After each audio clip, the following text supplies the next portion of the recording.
Hey guys, welcome to the Thrivewoman Podcast. My name is Ijamal Fomado and I'm the founder of the platform Thrivewoman, which is a platform that is dedicated to helping women heal, emerge, evolve and become all that God has called them to be.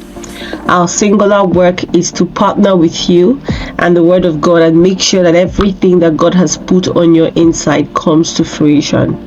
We're excited that you're on this podcast. And on today's podcast, we have Mrs. Tosin Aroloye, who's doing phenomenal things. She's a teacher, but she's a teacher with a very big difference. I'm going to allow her to do most of the introduction by herself, but just want you to know that you're going to be totally blown away. The first time I spoke to Tosin, I couldn't sit down. My heart was on fire. You know when they say the words burned in you like fire, that was literally, what happened for me. I've known her for a couple of months now, and every time I had a conversation with her, it was always amazing. Thank you, Tosin, for taking out the time to be here. And we'll start with a brief introduction of yourself. Tell us about Tosin. Who is Tosin? What makes her tick? Who is this phenomenal woman called Tosin? Please go ahead.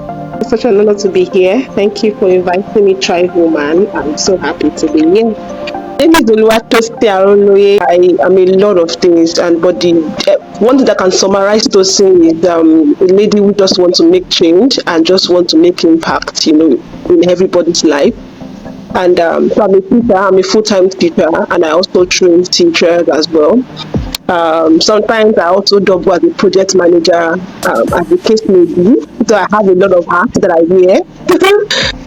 So who's the one person that is so passionate about making change, to see that every change that I want to see, I can be that person that will start that change. So I'm not that one person that would not like to complain, but when I see that things are not going right, I take action to say, okay, what am I going to do, to just make this thing work? And that's just who Tosin is. Wow, I'm actually attest to that. All right, so let's take it deeper. Tell us, what's your background? What's your career journey? What are the key things that have shaped your path? What was growing up like? So growing up for me wasn't that smooth. Growing up for me wasn't that great. I grew up, in a broken home where I grew up with my dad and my stepmom. Growing up was just one lady who did not, get to have that motherly love. One that has shaped my journey or that has made me who I am today is pain. I tell people that it's pain that brought me. Anything that you see me do today, pain brought me here. Right until when I started working or started teaching, I didn't get to have a great box. I didn't get to be paid that good salary. I didn't get to get all the good stuff in this life. So now say when I decided to get married, oh God, I didn't even choose right.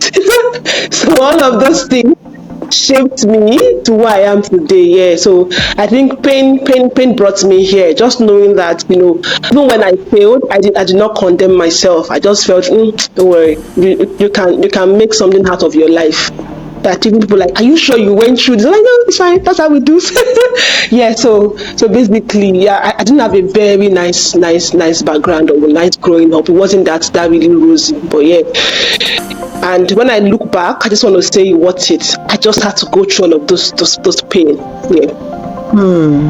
Someone said that we were not like what we went through, but we would always be grateful for the experiences because they are part of what makes us who we are.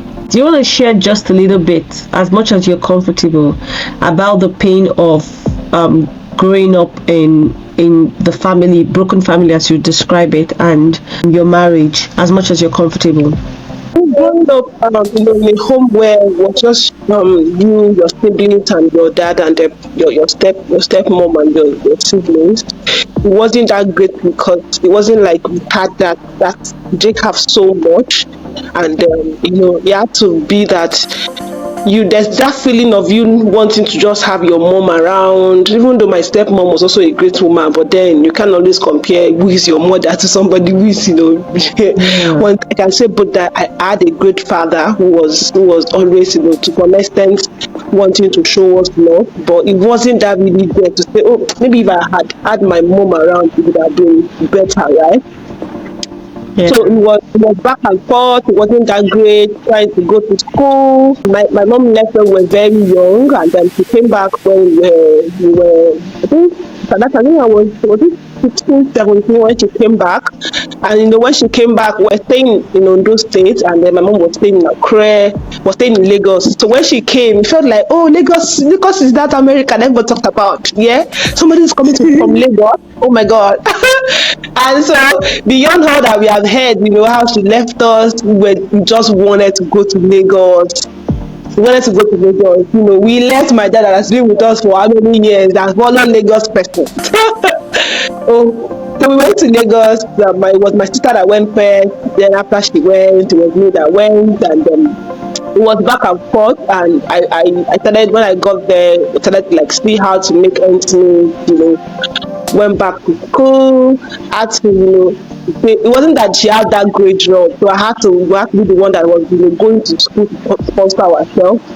And at the time, someone was telling, I think our landlady there was telling me that, oh, this lady is too young. Why is she doing a part-time course? Let her go to a full-time school, blah blah blah.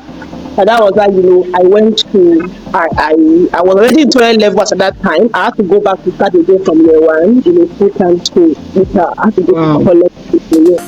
So it was back and forth. So now I was not schooling in Ondo. My dad stayed in Akure, my mom stayed in Lagos. So I had to shuffle between Akure and Lagos, because if you stay too much in Akure, my mom will feel that you left that in Lagos. So I had to shuffle between Lagos and Akure, and then all of this stuff.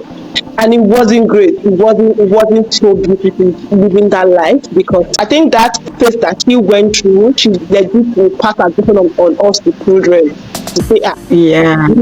You understand? So it was always back and forth. You do small things, you carry back to your father. All of those stuff were not so great. So the day I finished school, I just wanted to leave the house. And the only way that I could leave the house, that I saw as a way for me to leave the house, was getting married. So when I finally was like, well, this person was serious. Okay, maybe I should just get married and just leave this out for them, and leave from stress. I didn't know I was moving from fire to fire, and my marriage experience was bad. I was married for 4 years, and the 4 years was crazy. Thank God it didn't take my life. I had crazy experience that I'm not sure I really want to go into details on this platform, but yeah, Fine. I had crazy experience. Was back and forth on domestic violence, days when I slept outside. That 4 years too, I was also trusting God for a child for that 4 years. So it was bad. It was bad. The experience of the fasting and prayers, jumping churches to get a child, the earth that they will send from village for you to drink, all the medicine, all of those stuff were there, and having to now be beaten again on top of all of those stuff. Having to be locked outside to sleep, or to sleep outside the house, having to trek miles, having to travel all alone, without phone, without transport, without anything, just to save your life. It was bad. It was bad. Wow. I mean, you don't look like what you've been through at all. How did you go from this woman that you just described to who I'm talking to now? Because you really don't look like what you've gone through. How did you do it? Now, what I was going to say is that I'm God's favorite. After my marriage, went the way it did, at the time when my marriage, finally collapsed, and I was trying to say, okay, it was that time that Osinachi died, and there was series of Instagram lives, people were talking left and right, It felt like this can be you toasting the next morning, and I just knew that if I take action, I might also be like this. So I took the action, even with fear, not knowing what will happen to the next month, because I got a lot of people telling me, you cannot leave your marriage, God said this one, the Bible says that one, all of those stuff were there. But I just knew that I needed to just do my life, because even prior to that time, where before I got married, I'm not one person that usually talk. I'm a very quiet person, but I'm very intelligent. In fact, when I finished from school, I actually led my test. And I remember my lecturer, they had to call my ex-husband on phone and tell her that Tosin must go back to school. Tosin must not be in your house and be a full-time wife. She must go back to school. Tosin has this, that. They were just all about me, yeah? So it now felt like somebody was being caged in a place, I can't do stuff, I can't go out because of what my ex-husband will say, I cannot relate to people, I can't have friends, especially if they are male friends, all of those things were there. So when I now left the marriage, it was, let me just leave and just, give myself a break. Maybe I don't want to just do that, just carrying that title of being married. I wanted to live my life. I wanted to just live my life. And if there was one thing that kept on driving me was the fact that I didn't want my kids to end up where I ended, because growing up was hell for me. Growing up wasn't that good. I didn't have a mother that was there for me. I had a very good father that was. From her time, my dad was. My dad is everything that any child can pray for. But you know how a man cannot just, there's some things that a man will not do that is the woman that will do for a child, yes? So I didn't want my kid to end up like the way I did, because I knew that it was the foundation that was wrong for me that made me ended where I ended. Then, so I thought, if there's nothing that I would do for myself, let me just do it for my child. So that was always my drive. So when it happened, I just knew for a fact that you cannot raise a child in this home. I hope they are aware. So that was it for me. So when I left the marriage, it was a dark moment. I didn't see anybody. Everybody left me. Church left, friends left. My mom stopped calling me. Everything just went out for me. And I had people that stood by me. My dad was there, my brother was there. I just knew that I wanted to prove a point. I think that was my drive. I wanted to prove a point to everybody that left me. I wanted to prove a point to them that this person that you left, I can be something. I wanted to prove a point that this marriage will not define me. I wanted to prove a point that everything that I went through will not determine who I will become. So I just wanted to put that point so bad. So he kept on driving me. I had to go back to school even when I didn't have so much to pay for school fees. I went back to school. I was doing many jobs that if I tell you, you'll be like, how? I was doing many jobs just to pay my school fees, yeah. And I was just doing that. And I just wanted to prove a point to say, no, Tosin, you can't end up like this. You cannot. Everybody has said that nothing will happen to you. That this man that left you would be happy that this is that land. I'm like, no, I will prove a point that something good can come out of my life. That everybody that left me will come back and say, oh my God, when I had that in my head, it started driving me, and thank God for God, who will not leave his people, God was just there with me. I was just having that drive, and I was just moving. I just wanted to just be the best of myself. I just wanted to just, make myself proud and make my children, my unborn child, proud of me that, oh, mommy, you did this. Yeah. So that was just my drive. And I kept on doing that. And, in no time. It didn't even take so much before I started showing that if you have that push, you can be anything that you want to be. It didn't take so much of time that change was coming. I started doing stuff. Before I knew it, I started my business. It grew, I had 2 business in no time. In no time, less than all the stories just in 2 years. In 2 years, a lot happened, and then I just moved from point Z to A. I'm like, oh, really interesting. Yeah, and then it's just been from grace to grace. I'm blown away. Like, I know part of your story, but I didn't even know deep like this, and I'm still finding it difficult to reconcile the two people. If I did not know you, I would say somebody else came for this podcast. because you speak about it, you remind me of that place in the Bible that says that they shall remember the misery as the waters that pass away. And that's really what you're doing. You're talking about what happened, but I'm listening to you and I'm listening in between your words, and there is no trace of hurt or pain or bitterness, which tells me that you have healed to a great extent. So let's talk about healing. What was your journey? Were you intentional about healing, or was healing something that happened as you focused on your dreams? Because of course, the pain, like they say, might not fully go away, but you've made a lot of progress because there is no pain in your voice. You talk about it and you're laughing. How did you get here? It wasn't funny, I'm sure, when it was happening. So what was your healing journey like? What helped you let go? What helped you heal? What really helped me is the fact that it occurred to me that for everybody who has come in contact with me, my ex-husband, my mom, every of those people that have hurt me in the past, I understood that they were actors in the movie of my life. They had to come. Like they had to. It was a must for them to be part of my life. Tosin would not be here today if all of those things did not happen to me. Maybe today I'll just be in one bush and I'll be that I have one small school that I'm doing. Maybe that's what Tosin will be now. So when I understood that they needed to just be part of my life. So when I see them, I'm like, it's fine, it's okay. They have to be there. It has to be them. So I don't see them from the point of they ought. Even there are times that when I look back, it still pains me.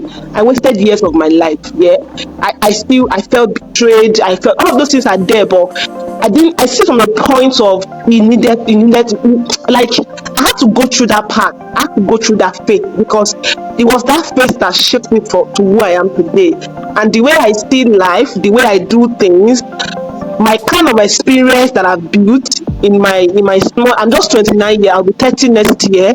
But when I talk, you would think I'm 75 years old. 25. So it was not experience that really shaped me. It was not experience. So whatever really helped me and made me heal on time was the fact that I wasn't seeing from a point of, it was a pain. What did I do? That must be me. It has to be me now. It has to be me because what I carry is different. But it has to be me. So when I see from that part, I wasn't taking so much of offense. Wow. I just think that it had to happen to me. Wow, that's a strong perspective. Wow. It had to. Wow. Actors. Wow. Okay. Because it's very easy to play the victim role. Lord, why not me? Why me? Lord, why me? Why this? And then we start to look at the lives of others. So this brings me to the next question. Of course, I know you already had the thought, processed it like, okay, it had to be me, they're actors. But I'm sure that there must have been times when you saw the lives of people around you and how their lives seemed so easy. Okay. And better than yours. How did you handle it in those moments? Did you have down times and you picked yourself up, or you just threw it off immediately? How did you handle it? How did you handle the feelings of unfairness and the feelings of the world is not fair? Those kind of feelings. So I think one that has helped me is the fact that I'm very content with everything that I have. Like, the good time is okay, the bad times it's fine. So I don't kind of like compare my life with other people, even though there are times you have that feeling of, do they have 2 heads? Do I have? So I just knew that my own journey was unique. It's the way that I think. I don't take life too serious. I just feel that even right now I'm like, God says I'll marry again, fine. God says no, don't think, it's not that deep. Do you get? Everybody has what God has called them to be at that point, at the point of their life. So every time I embraced every season of my life. If it comes, fine. If it doesn't, it's okay. I remember when my mom called me, I think maybe like 2 weeks ago, I was shocked. After 2 years, I've not spoken to her. And I saw her call. The person that should have reacted and said, why are you calling my number? I just greeted that the way I should have greeted another person. I just moved back. I'm like, okay. it's life, and I just moved on my life because I know that if God is judging us by what we do, we would have been gone by now. So if God can be patient enough to say, oh, even with all that we are doing, He still cares for us, He still go all that for us. So where I am, and in my 39 years of living, a good heart has always been helping me. I haven't just a play mind to everybody. You can do me bad, but I can promise you will pay for it. You may not for it immediately, but you will. So now that the way my life is structured, I have somebody who cares for me, and everything that happens to me, he cannot give to me that thing that he knows that I cannot do it.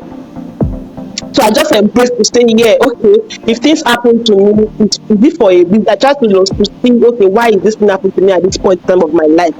So somebody that close to me is doing so well, happy for them. God is in my neighborhood. I just embrace it and just, Wow. I just felt like nothing steals my joy. Nothing. You're doing well. I wish you all the best. My own will come when it will come.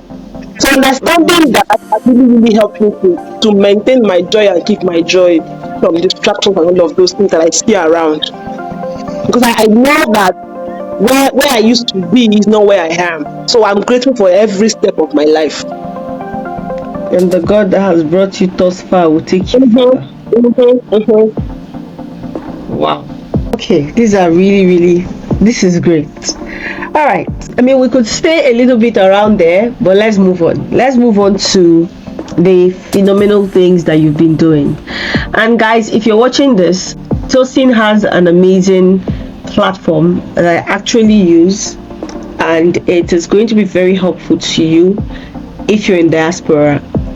It's called the Techie Teacher, and what she does is provide tutoring services to people virtually to cater to your needs, your child's needs. Now, of course, you also don't have to be outside the country to use it. You can also use it in Nigeria. But the beautiful thing is Tosin has not built this platform to just teach. They actually invest in the well-being of your children. I hear my children make confessions. I hear my children happy. Now, my children, this is not the first time my children will be doing virtual lessons, particularly one of my sons. And I remember that for the other virtual lesson he complained bitterly. I personally didn't see anything wrong with the teacher, but my son complained bitterly. For this particular one, I was a little bit skeptical, but Tosin is my friend, and I know that she puts her heart in her work, so I thought to give it a try. And I saw my son eagerly. When it was time for classes, he was not arguing with anybody. Like, it's time for class, the guy sits down to learn. And that was really something phenomenal. Now, let me tell you why you need to get on this platform. I'm not doing this because it's yes, she's my friend, but I'm not only doing it because of that. I'm doing it because when I see a good product, it's very easy for me to market a good product. Very easy. I remember one place, a certain company I was going to work for. I told them they should not make me a marketer. They should just put me in customer service because I hadn't tested their product before you force me to market what I don't like. But when you see me talking about the products, yeah. Now, Tosin just started, and no, it's under a year, but the impact that she has had, it's very hard to believe that she just started. And that is why you need to get in now, because the way she's going, I can't promise you that her prices will not skyrocket in 2-3 years, because she's not doing it for profit, for making money off people, so to speak. But as things get good, they should charge more. If you agree with me, yeah.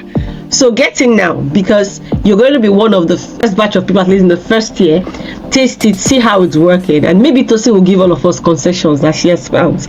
Number 2, if you're in the diaspora, typically you know that children go to school from 4 years old, and if depending on where you are, if you're in a country that is not English speaking, your child will typically start speaking other languages and learn to read with other languages, except you are extra intentional to teach them at home. For someone like me, as much as I'm extra intentional, I'm a Thrivewoman, which means that I know how to leverage people's strengths. I know that I'm not very strong in home teaching, so I knew I needed someone to bridge that gap for me. I can help with assignments, but to sit and teach a child is not exactly my core strength, and I'm okay with that. So if you're also someone like me, you will find Tosin's platform very helpful. They can help bridge that gap. I remember that my first child, he was 5 before we relocated, and by then he was really reading and doing well. when he got to school, he was way ahead of his class. So if you want to give your children that kind of advantage already, you can sign up with Tosin. Also, you can sign up with her to help your children in other areas that might not be educational related. She's really building something that is catered to helping the leaders of tomorrow stand out differently in these times and seasons. So there's something you want to try out. I'm still going to ask her. In fact, I'm going to ask her right now, Tosin, I want you to tell us more about Techie Teacher. But before she talks about it, I wanted to give you my own experience of it so that you can hear firsthand from a user before Tosin talks about it. So Tosin, tell us about Techie Teacher and tell us about the just concluded teachers conference. There's something phenomenal. This is very phenomenal about you. I love the fact that you're going for teachers, but really it still feels surreal because being someone who cares for teachers, I mean, it's not typically one of the purpose statements that people hear. People are into different kinds of coaching. I help women do this. I help people do this. I help, fitness, self-image, styling, and all those things are good. I mean, I'm also a coach, But when it comes to teachers, I think this is probably the first or second time, like someone who is really that passionate. And I can imagine that it will take quite a lot of courage to stand up to that because it's not common.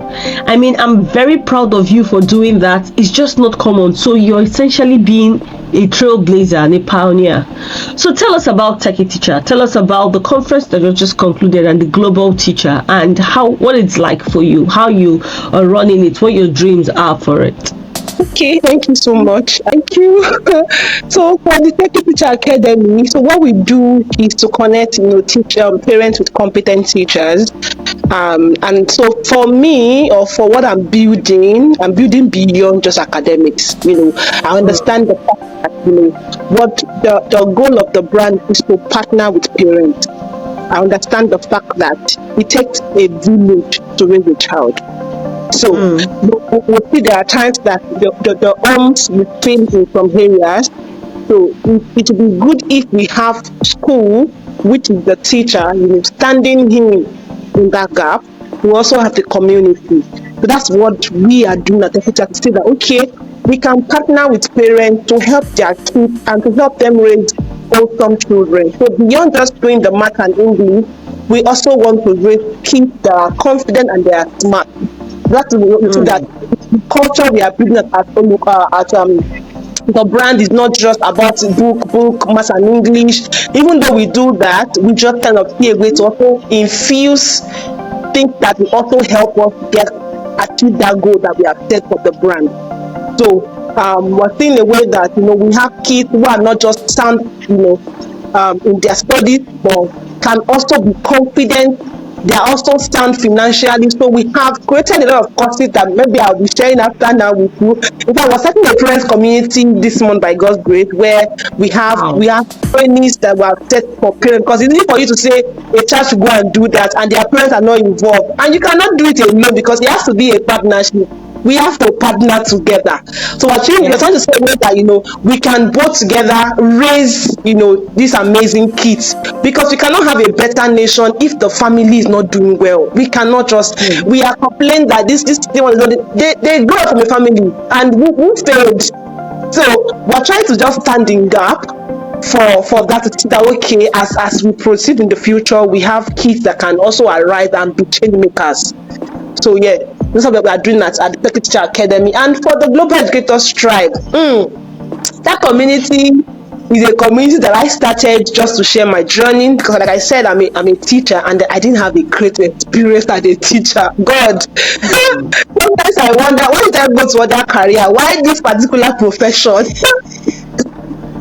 Because the money is not there, the respect is not there, nothing is just did you get? So and for me, when I started moving, and I wasn't earning so much. I was earning peanuts. And at a point when I saw the break light, and I moved from being a classroom teacher to being an online teacher, and then for some reason things changed a bit.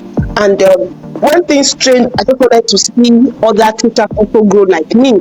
But I know that if there's no happy teacher, we can't get quality education. And no nation can rise above the quality of the education. So I knew that I needed to just do something about. We can't just keep complaining and say no, it's not working, they're not being paid well. I knew that teachers need to upgrade themselves, upskill themselves, know that they are the value, they are. So those are things that I wanted to just do. So it made me start the community. I started sharing my experience, and then in no time we moved from 10 people to over 2,000 community members. And so in the last 1 year, we've done amazing stuff. We had a campus store where we tried to say, okay, we have been able to reach out to teachers. How about the ones that I think it's cool, the pre-service teachers?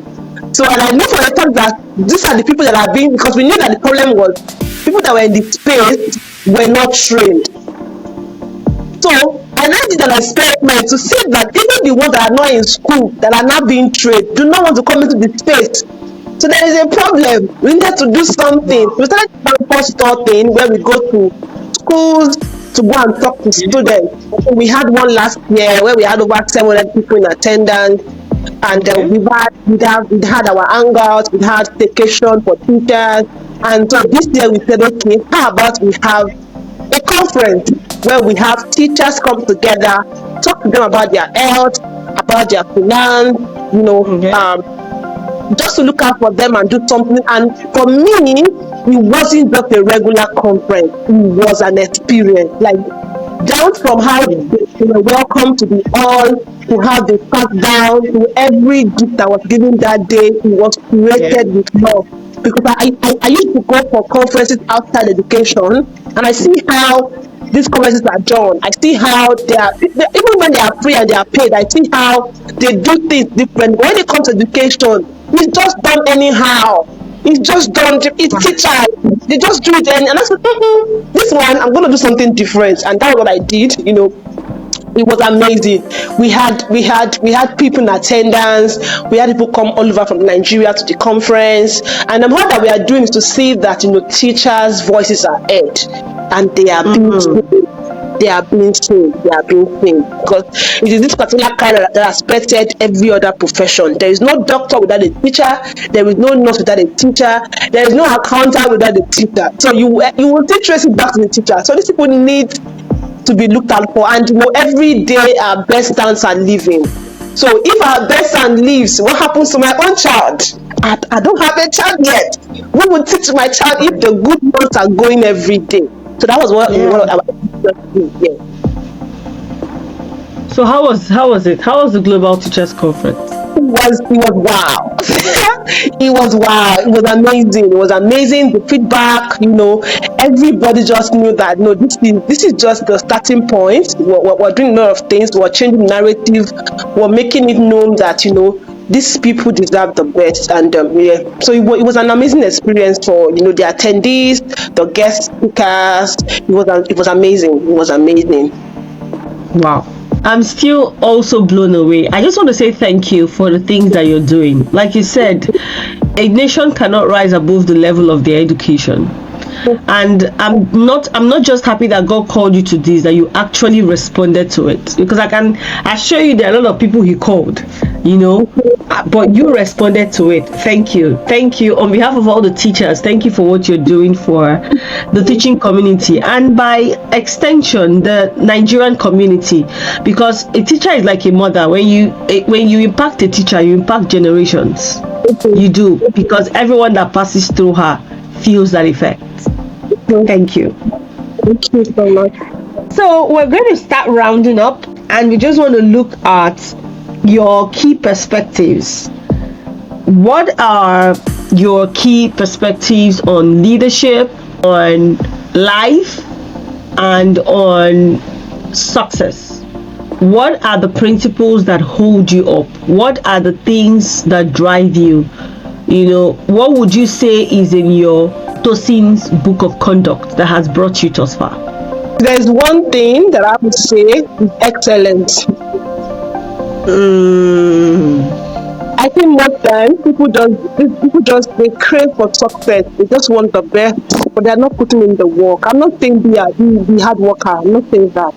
I'm saying that whatever you do, there should be that effect that you bring to everything that you do. I don't just wake up and do things. I have a lot of ideas that comes in my head that I want to do. Like I said, I do a lot of things. But even in the midst of all the things that I do, you would always trace excellence to everything that I put my hands on, because I'm very intentional. So excellence is very key for me. I don't joke with my work. I don't joke with anything that comes my way. I believe that the job that I'm doing currently is a door to my next job. So whether I'm working with, whether it's paying me that millions or it's not paying me that millions, I know for a fact that I need to put in the work and make sure that there's that positive effects on that job. Wow. Yeah. Also, let's say believe in yourself that whatever you set your heart to do, you can do it. Like I said, most times the only person that can limit you is yourself. True. Let the whole world be against you. If you believe in yourself, trust me, you can scale the mountains. You can do the impossible once you believe in yourself, and know that you should be your biggest cheerleader. There are times that nobody will clap for you. In fact, you do something like it doesn't make sense. They're like, what's wrong with this one like this? What's wrong with this person? And to you, it's making sense. At that point, you need to be your own cheerleader. So, for me, leadership is not a title. Leadership is a call to serve. Being called a leader, being called the boss is not it. Is a call to service. And then you don't just tell people to do this thing. Let them be able to see it through you. When I started growing my own community, I had an idea of what I wanted it to look like. I had an idea of how I wanted them to treat themselves. There's a way that we have competition amidst teachers, competition amidst themselves. So I wanted a way that they would treat themselves, talk to themselves. The way they even I knew that the way I wanted this in my head. So I had to consciously be that person that I wanted them to be. So just by me being that person, they could see through me, and then they could, if I think that I started seeing them do, I'm like, people might not do that. In my mind, I'm like, you started it. You started it, and look at how it's turning out for you. So being a leader for me is a call to serve. Is a call to serve. Is a call to serve. Is a call to serve. Being a leader is a call to serve. And for me, success is being your best every day. No competition. No, just you being a better person every day, better than who you were yesterday. Being at the top of your game every time. That's it for me. Wow, Tosin, I could sit down listening to you for a long time.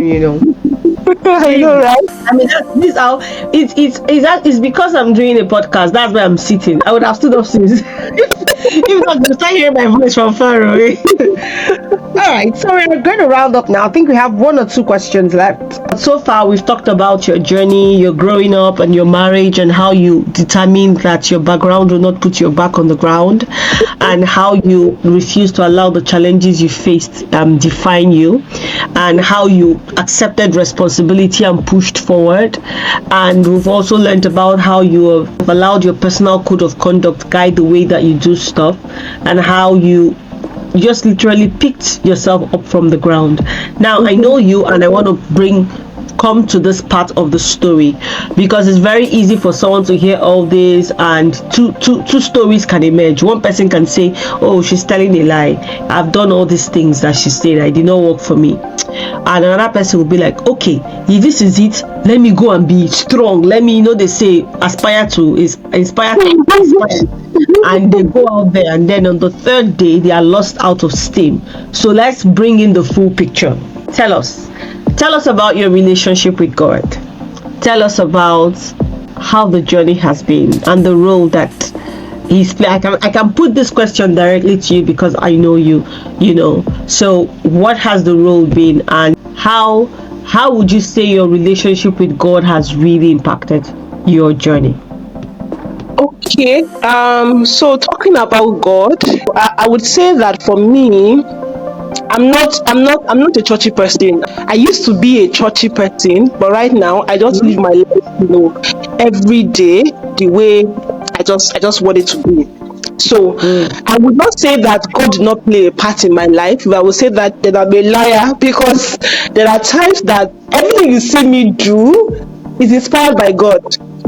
There are times that I'm in the bus and I'm seeing that thing talking to me. I remember when I was planning the summit, every idea that I did was inspired by God. I would just hear, let's do this. And immediately I have something that I have like a note that I would type and just put it ASAP. Okay.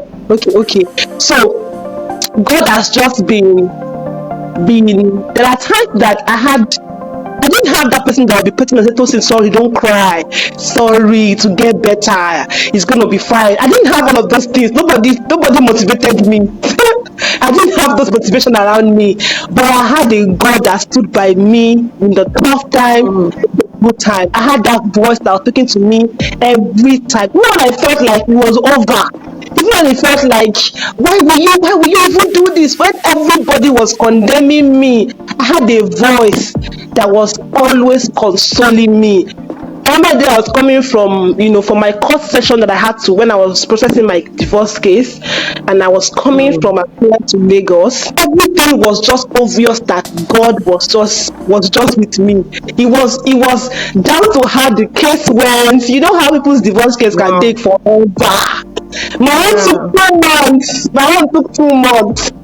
My lawyer was like, this guy, in fact, my lawyer was a young lawyer. My case was his first case. Wow. So imagine you now doing that, and then the way God just came through, the way everything just happened so fast, how God was just telling me, don't worry.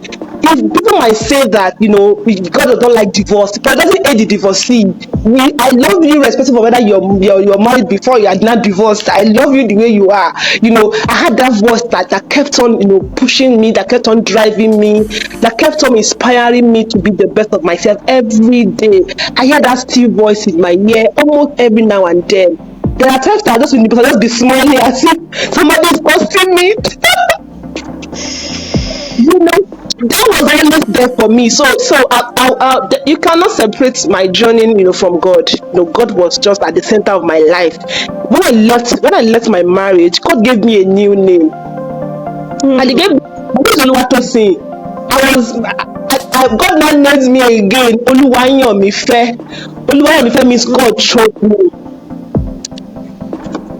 So it was obvious that I had God in the midst of my journey.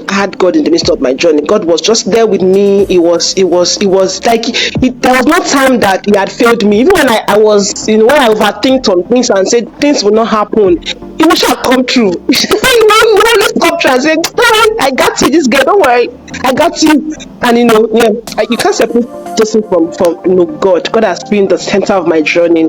He has been that mother that I did not have. Like, I had that God that's always there to pet me. Yeah, I have God that I'm not the being person that just but yeah, you can see through that. No, God is with this person. No, this one get God. Don't worry. So yeah. Wow. Oluwa Ayofemi, right? Oluwayanmife. Ayofemi. I love that. Okay, so the final question. But before we get to the final question, what's your favorite food? Oh, I don't have favorite food though. Let me try eat and be okay. Are you serious? I'm serious. What would you consider your pet peeve?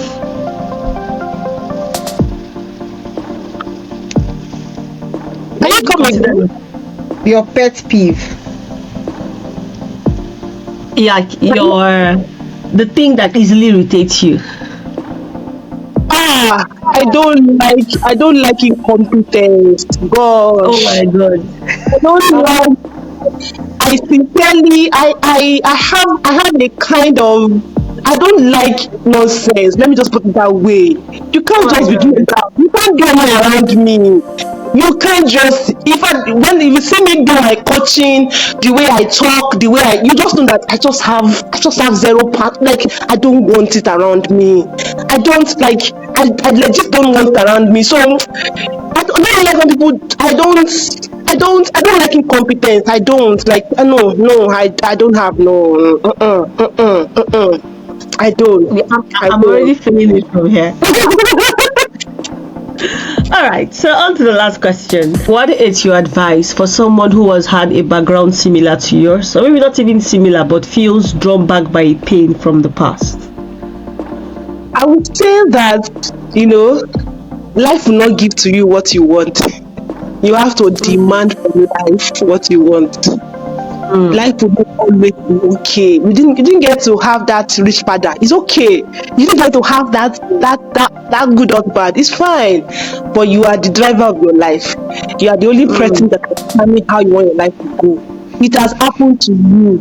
Just accept that it has happened. Okay? Next, where are we going next? Sometimes when things happen to us, we just stay there. We stayed there on the ground and do not want to stand up again. And assuming our head, especially if we are not very churchy, say God will punish that person for me. That person, you'll be surprised that God will not punish that person on your behalf. You'll be so surprised that person that did you so bad is even doing well. Because even God loves a sinner. Forget Hollywood. That you do something to that people. Forget Nollywood. Forget that one. So whatever happens to you, it happened for a reason. And when you start to see things that happen to you, so you should have to start giving that thing a meaning that will help you grow and thrive. So things will happen, like will happen to you. Things will definitely happen. But how do you now interpret those things that happen to you? How do you now shape those things that happen to you? Because you will not always have those things that you really want. You will not always be perfect. You won't have that thing that you dreamt. You will not have them all. But in the midst of that, you just need to just hold your joy and hold on to God that this one, nothing. So I would just say to everybody, going through a tough time, a tough season, just hold on to God. And know when to leave. I think know when to leave. There are times that we accept faith too soon. I don't know. We accept faith too soon. We just want to settle for the less. Just want to what we say, how we dare forget people and choose your head. People are move on. They move on so fast. They will move on so fast. At the end of the day, it will remain you, yourself, and you again. So in everything, choose yourself first. After God, every other person, stop them. Do you understand? So I think yeah. Tosin, it's been amazing having you on this podcast. Even personally, I've learned so much, and thank you again for what you do and for choosing not to allow your back be put on the ground. You're the true definition of a tribe woman. A tribe woman is not the woman that is thriving because she doesn't have problems. It's the woman that has chosen to move ahead in the face of challenges, past or present. Like I said earlier, the tribe woman is not the superwoman, but the tribe woman is the hero of her life in partnership with God. Is a woman that has decided not to give excuses. It doesn't mean she doesn't have down times, but she always knows her way to stand up and go ahead in the face of what she needs to do. Thank you for being that woman, and thank you for sharing your experience with us today. I'm sure that everyone who listens in is truly inspired. Guys, if you want to connect with her, connect with Tosin on Instagram at The Global Teacher. theglobalteacher.org, right? Yeah. The global_teacher. Okay. The global _teacher on Instagram. And of course, the techie teacher, if you're in diaspora, you want to do that. And her price is actually very reasonable. It's an investment you want to make into the life of your children. Trust me. It was 1 month, but I could see very significant differences. Of course, it's something I'm going to continue. We just went on a summer break, and I had to say that because I said it was 1 month. So you don't go and do only 1 month. And no, it's not because she's my friend again. I just like to talk about good products. Yes. So yeah, thank you again, Tosin, and we pray that God will continue to take you from glory to glory, from grace to strength. and that you would never have a better yesterday. Your path will continue to be like the shining light that shines ever bright unto the perfect day. And we'll look forward to many more phenomenal achievements from you. Just as the Global Teacher Conference that just ended, we look forward to more and more for you. And the God that has called you is faithful. He will continue to strengthen you. We're wishing you all the very best. Thank you.